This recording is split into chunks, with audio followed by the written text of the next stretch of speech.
Shiv engineering works manufacturing company Faridabad.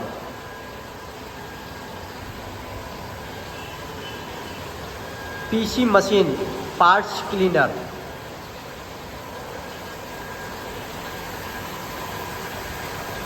इसमें हम parts को वॉश करेंगे और इसके अंदर ये एलईडी लाइट लगी हुई है।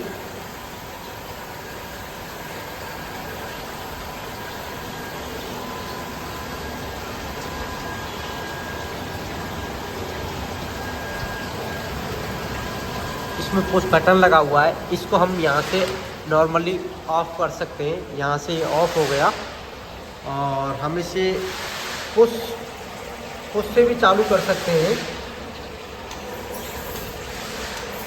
प्रेस किया,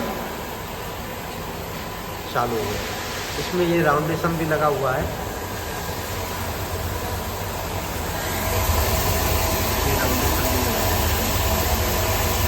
शिव इंजीनियरिंग वर्क्स।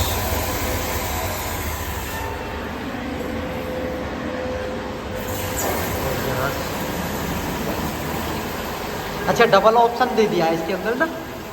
ओके,